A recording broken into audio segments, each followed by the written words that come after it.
하나님께서 오늘 우리에게 주신 말씀 창세기 7장 20절부터 24절까지의 말씀을 한 절씩 교독하겠습니다. 제가 먼저 읽겠습니다. 물이 불어서 15규빗이나 오르니 산들이 잠긴지라.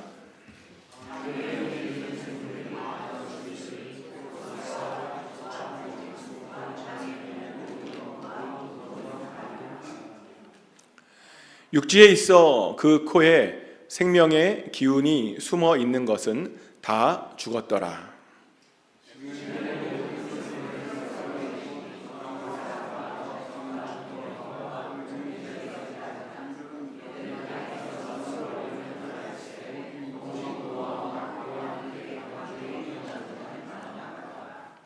다 같이 읽겠습니다.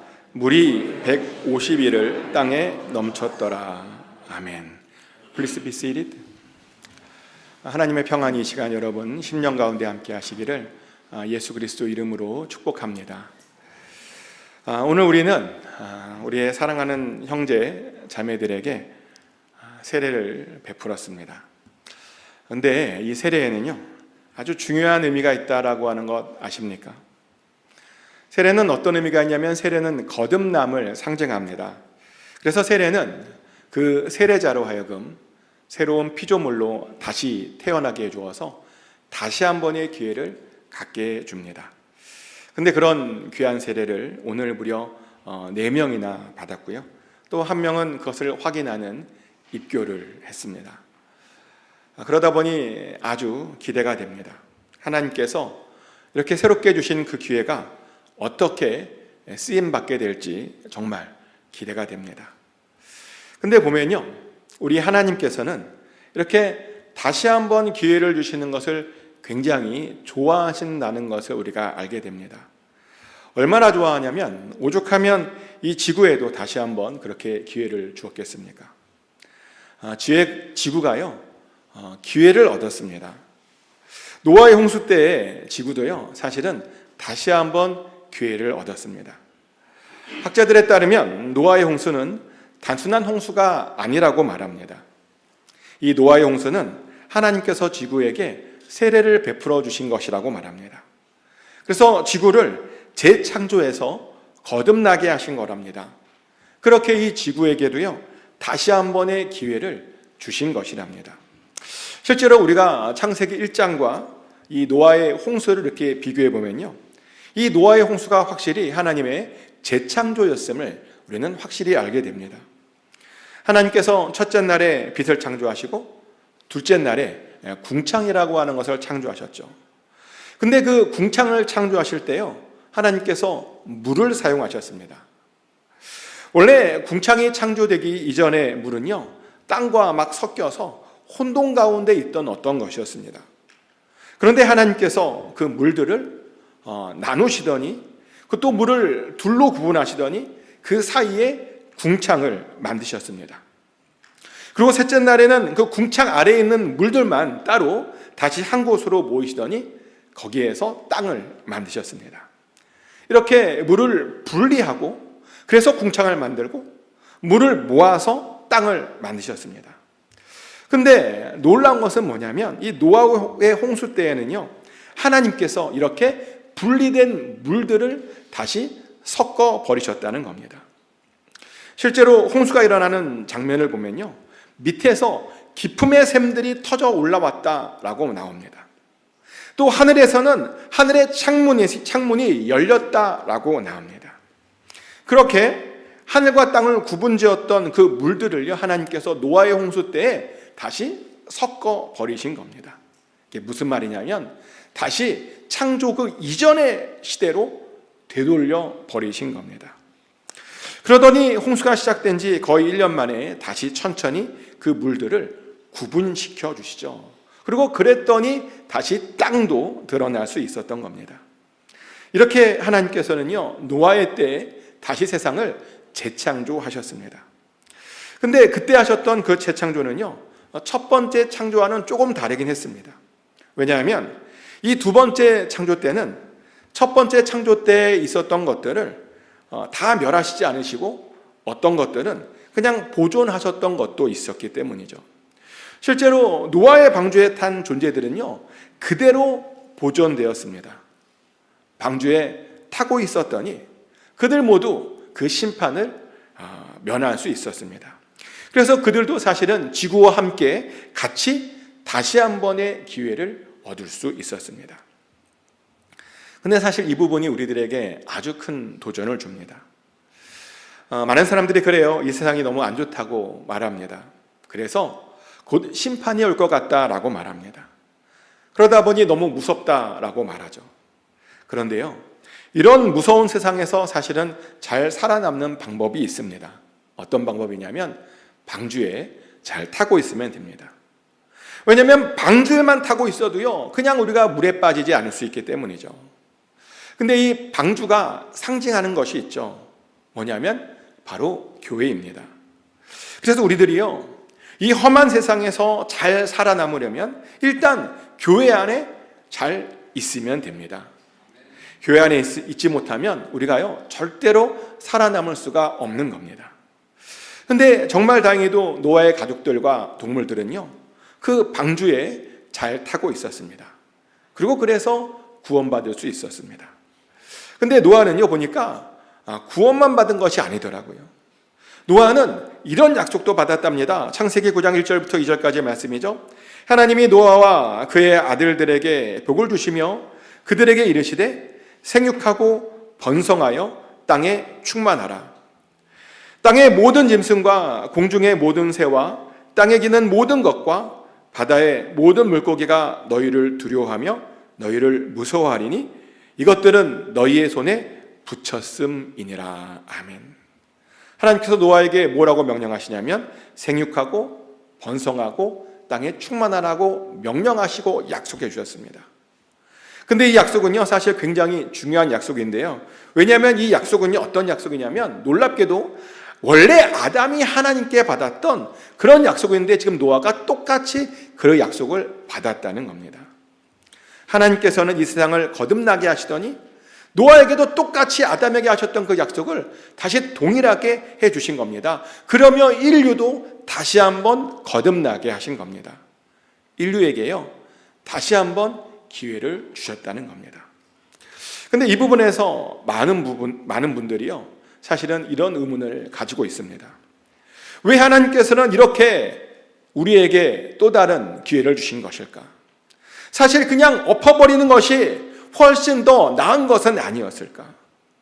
도대체 왜 하나님께서는 이렇게 문제 많은 세상을 그렇게 없애버리지 않으시고 다시 한번 어떻게든 기회를 주시려고 하시는 것일까? 왠지 아십니까? 왜냐하면요, 하나님께서는 이 세상을 너무나 사랑하시기 때문입니다. 아멘? 그래서 이번에는요, 좀 제발 잘 살아보라고 그렇게 다시 한 번의 기회를 우리들에게 주신 겁니다. 근데 보면요, 확실히 사랑을 하게 되잖아요. 그러면 기회를 주게 되는 것 같습니다. 제가 연애할 때를 생각해 봤는데요, 사랑하니까요, 기회를 주더라고요. 아무리 그 상대방이 잘못했어도, 아무리 미웁고 막 그래도, 연애할 때도 미워요. 믿고 그래도요, 사랑하니까 용서를 해주게 되더라고요. 어떻게 하느냐? 제가 연애할 때 많이 용서받아봤거든요.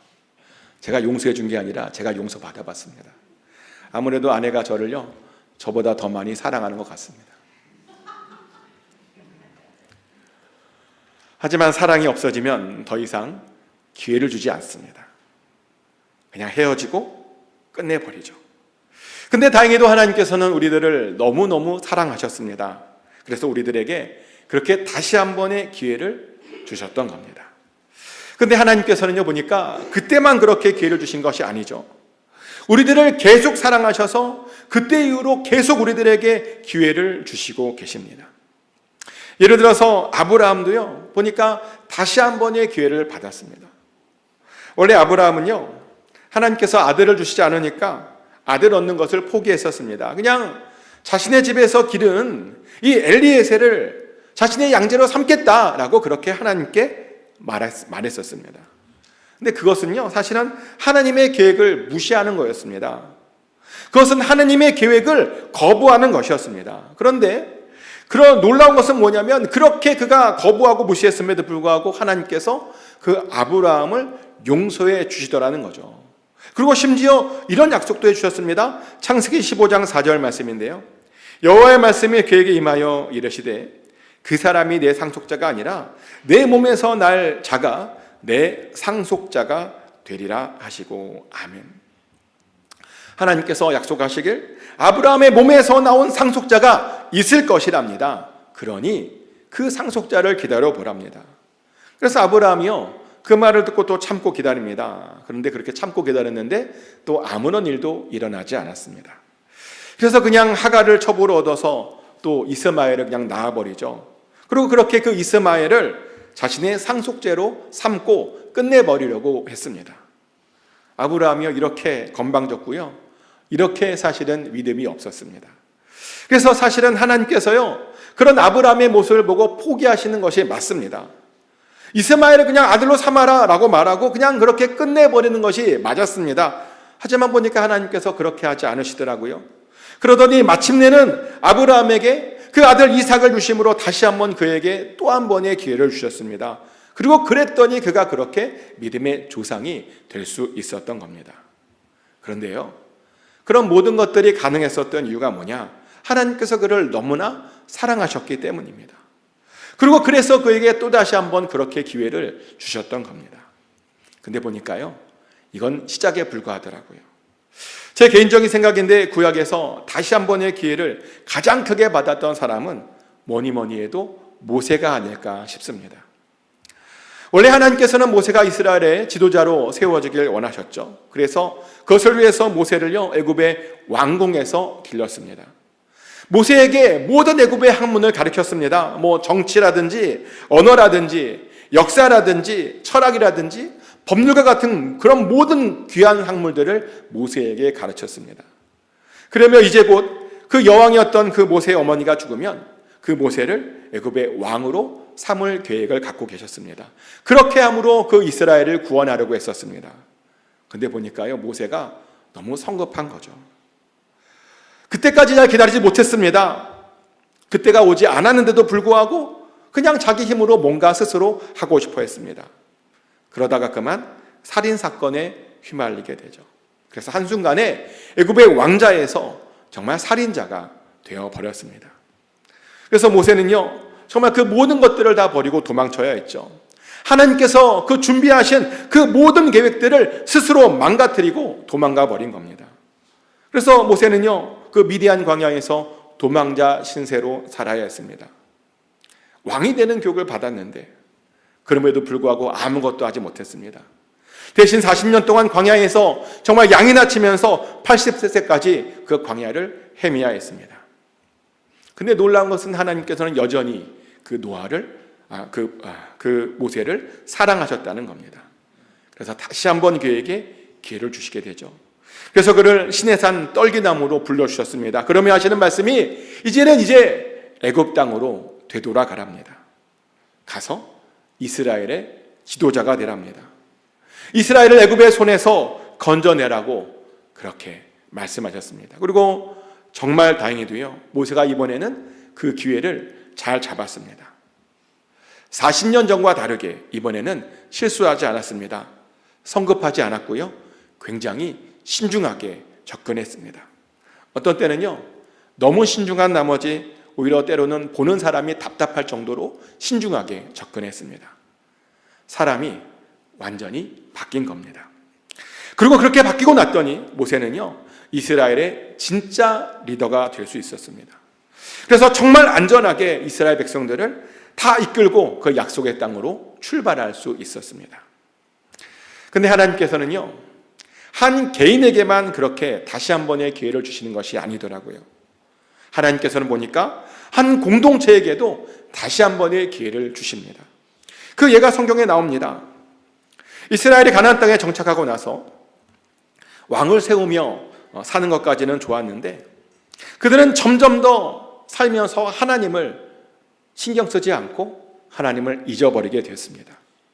뭐 우상을 보고 하나님이라고 그러기도 하고 정말 우상을 섬기듯 하나님을 섬겼습니다. 그러다 보니 그들이 어떤 결과까지 되냐면 하나님께서 주신 그 율법들을 다 잃어버리는 결과까지 생겼습니다. 하나님께 제사하는 그 방법도 잃어버렸고요 하나님께서 지키라고 하신 그 명절들, 그 절기들도 다 잃어버렸습니다. 정말 무늬만 하나님의 백성들이 된 겁니다.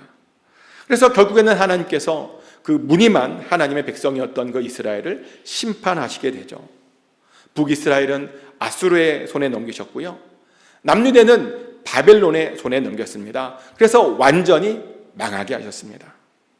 근데 놀라운 것은 여전히 하나님께서 그들을 사랑하셨다는 거죠. 그래서 그들에게도 또다시 한 번의 그런 기회를 주시더라는 겁니다. 70년 만에 그 바벨론 포로에서 이스라엘을 다시 불러주신 것입니다. 다시 새로운 나라를 세우라고 70년 만에 그 포로에서 해방시켜 주신 겁니다. 그리고 다행히도 해방된 그들은요, 그 이전과는 다르게 하나님께 열심인 백성이 되었습니다. 그랬더니 결국 메시아가 그들 가운데 올 수 있었던 겁니다.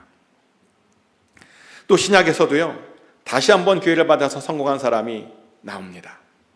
누구인가 하면 베드로입니다. 베드로는 예수님의 수제자였습니다. 평소에 예수님의 최측근으로서 예수님을 가장 가까이 모시던 그런 사람이었습니다. 근데 그랬던 그가 예수님께서 잡히시던 그날에 아주 큰 실수를 하게 되죠. 예수님께서 잡히시던 그곳에서 어떤 요정이 베드로에게 이 사람도 나사렛 예수와 같이 있었다라고 고발하자 바로 그 자리에서 예수님을 내가 알지 못한다라고 바로 부인해 버렸습니다. 근데 조금 있다가요, 또 다른 사람이 또 베드로에게 막 또 고발을 하는 겁니다. 너는 진실로 그 도당이라고, 너의 말소리가 너를 표명한다라고 그렇게 또 고발했습니다. 그랬더니 이번에는요, 저주가 섞인 말로 자신은 잘 모른다고 거짓 맹세까지 했습니다. 예수님을 완전히 부인한 겁니다. 근데 놀랍게도 하나님은 그런 베드로에게도 또다시 한 번의 기회를 주셨습니다. 그가 그런 저주 맹세를 하고 났더니 닭이 울었거든요. 그랬더니 베드로에게 하나님의 말씀, 예수님의 말씀이 생각나게 하신 겁니다. 그래서 베드로가요, 심히 울며 회개했다고 말합니다. 그래서 거듭나고 완전히 새로운 사람이 되죠. 그래서 나중에 보면요, 예수님의 그 제자들 중에 예수님의 무덤까지 찾아간 그 2명 중 1명이 될 수 있었습니다. 그리고 그랬더니 초대교회 최초의 교회인 예루살렘 교회의 첫 번째 담임 목사님이 될 수 있었습니다. 근데 이 모든 것들은요, 하나님께서 베드로를 너무나 사랑하셔서 그에게 다시 한 번의 기회를 주셨기 때문입니다. 이처럼 우리 하나님께서는 우리들을 너무나 사랑하셔서 우리들에게 언제나 다시 한 번의 기회를 주십니다. 한번 여러분의 삶도 되돌아보시기 바랍니다. 여러분들은 얼마나 많이 다시 한 번의 기회를 받으셨습니까? 사실 저도 많이 받았습니다. 저도 하나님께요, 정말 죄송한 일들을 많이 저질렀습니다. 근데 그럴 때마다 용서해 주셨습니다. 또 그럴 때마다 계속 하나님 앞으로 불러주셨습니다. 그리고 그랬더니 이렇게 사역까지 할 수 있게 되었습니다. 근데 아마 여러분들도 저와 비슷할 겁니다. 왜냐하면 하나님께서는 우리들을 너무너무나 사랑하시기 때문입니다. 근데 그걸 아십니까? 우리가요, 사실 그렇게 기회를 또 받았다고 사실은 무조건 또 좋아할 일은 또 아니라는 겁니다. 왜냐하면 보니까요, 다시 한번 받게 된 그 기회에는 항상 그에 따르는 어떤 대가들이 있기 때문입니다. 실제로 노아의 홍수를 통해서 이 세상이 거듭난 것까지는 좋았는데요, 사실 이 세상은 그것 때문에 아주 큰 대가를 지불해야 했습니다. 방주에 탄 사람들과 그 동물들을 제외하고 다른 모든 피조물들이 다 죽어버렸죠. 정말 아까운 생명들이 그렇게 허무하게 죽게 된 겁니다. 정말 너무 큰 대가를 치르게 된 겁니다. 또 아브라함도 하나님으로부터 다시 한번 그 기회를 받은 그 대가를 치러야 했습니다. 아브라함의 대가는 바로 이스마엘이었습니다.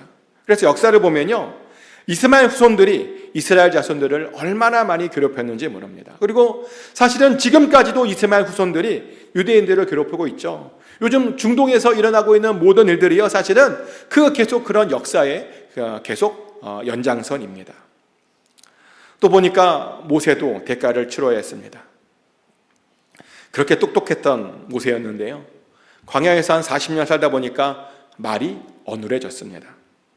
또 모세는 이방 여인과 결혼하는 바람에 그 자녀들은 역사에서 그렇게 주목받지도 못했습니다. 그리고 또 결정적으로요, 모세는 그 약속의 땅에 들어가지도 못했습니다. 모세가 다시 한 번의 기회를 얻은 것까지는 좋았는데 그러면서 잃어버린 것들이 이렇게나 많았습니다. 또 바벨론 백성들도, 바벨론에서 다시 기회를 얻었던 그 이스라엘 백성들도 마찬가지였습니다.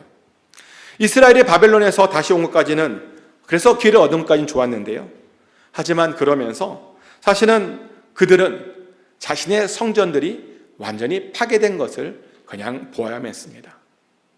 그리고 그 파괴된 성전도 어떻게 다시 짓기는 했었는데 얼마나 볼품없게 지었던지 나중에 헤롯 대왕이 그것을 보수해 줘야 할 정도였습니다.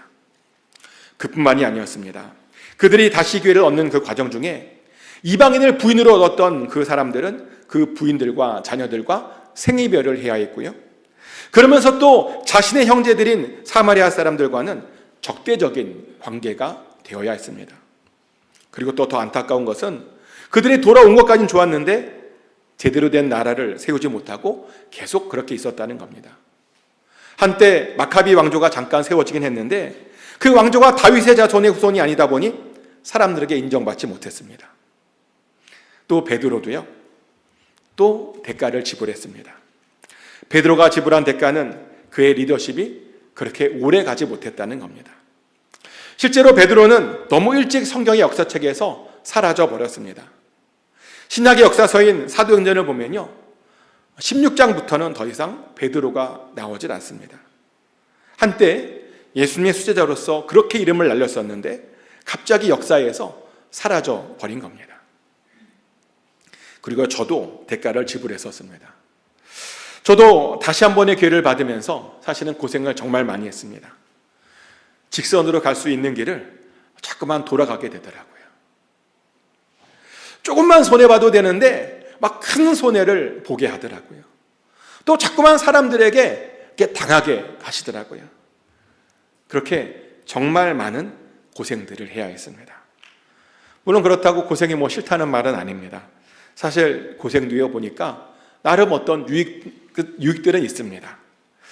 고생을 많이 하다 보니 어떤 현상이 일어나냐면 다른 사람들을 더 폭넓게 이해할 수 있게 되었습니다. 그러면서 간증도 생기고 또 하나님과 더욱더 친밀해진 것은 맞습니다. 그래서 어떤 때는요, 정말 고생한 것에 대해서 감사하다라는 그런 고백도 나옵니다. 하지만 어떤 때는요, 너무 고생하다 보니 어떤 때는 그런 모든 것들이 상처로 남을 때도 있었습니다. 그래서 사실은요, 웬만하면 처음부터 잘하는 것이 좋습니다. 아멘?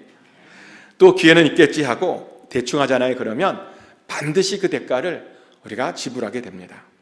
그리고 사실 우리가 처음부터 잘해야 하는 분명한 이유가 있습니다. 왜냐하면 어떤 때는요, 보니까 그 기회가 정말 마지막 기회일 때도 있더라고요. 많은 사람들이 이렇게 생각합니다. 이번 차 놓치면 또 다른 차가 오겠지라고 생각합니다. 이번에 못 사면 나중에 다시 살 수 있겠지라고 생각합니다.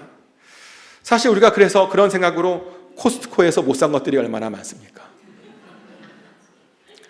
누가 그러더라고요. 코스트코에서는 보일 때 사지 않으면 그 다음에는 못 산다라는 말을 하더라고요. 네, 정말 그래요. 정말. 근데 인생도 마찬가지입니다.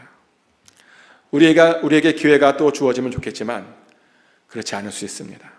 혹은 어떤 큰 대가를 지불해야 될 때도 있습니다. 그러니 또 기회가 있겠지라고 하는 그런 아니라는 생각들을 우리가 절대로 해서는 안 됩니다. 기회가 주어지면 그 기회에 최선을 다해야 합니다. 그러면 그 기회를 정말 잘 잡아야 됩니다. 그것이 바로 안전한 길이고요, 바로 그것이 평탄한 길입니다. 그리고 그래야 하나님의 뜻도 더 빨리 이루어지는 겁니다. 꼭 그것을 잘 기억하시기를 축복합니다. 이제 말씀을 정리하겠습니다. 하나님은요, 우리 모두를 너무너무 사랑하십니다. 그래서 우리를 절대로 포기하시지 않으십니다. 그래서 우리들에게 계속 그렇게 기회를 주시는 겁니다.